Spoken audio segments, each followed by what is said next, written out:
Hi అండి. అందరూ ఎలా ఉన్నారు? ఈరోజు కరకరలాడే కజ్జికాయలు, అది కూడా పుట్నాల పప్పుతో చాలా సింపుల్‌గా కజ్జికాయలు చేసే అచ్చు లేకపోయినా ఎలా చేయాలో చూసేద్దాము. ముందుగా కజ్జికాయలో పెట్టే స్టఫ్ పొడినైతే పుట్నాల పప్పుతో ఎలా చేయాలో చూద్దాము.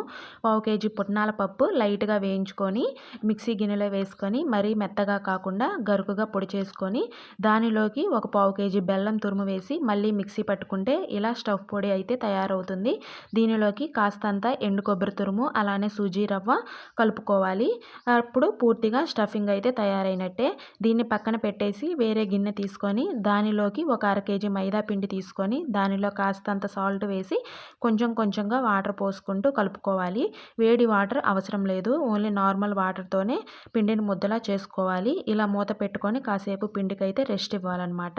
ఇప్పుడు ఒక ప్లేట్ తీసుకొని పొడి పిండి వేసుకుంటూ మరీ పల్చగా కాకుండా చపాతీలా ఒత్తుకోవాలి. 2 స్పూన్ల స్టఫ్ పొడిని ఇందులో వేసుకొని అంచులకి వాటర్ తడుముకుంటూ అంచులు మూసేసి ఇలా ఒత్తుకోవాలి.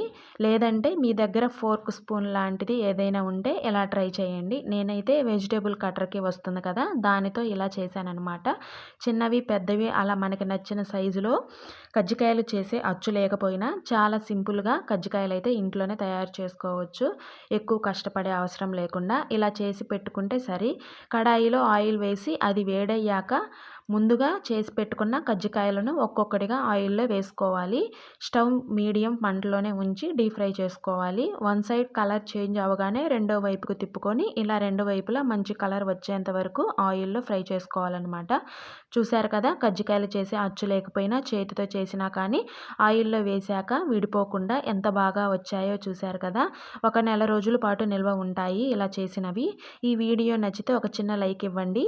అలానే మరిన్ని అప్డేట్స్ కోసం మన ఛానల్‌ని అయితే ఫాలో అవ్వండి.